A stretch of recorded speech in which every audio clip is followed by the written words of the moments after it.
অন্যের দেওয়া টাকায় কোরবানি করলে কোরবানি সহি হবে কিনা।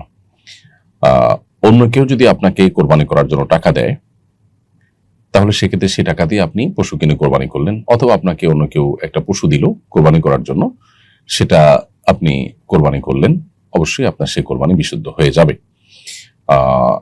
কোরবানি নিজের টাকাতেই করতে হবে এমন কোনো বাধ্যবাধকতা নেই।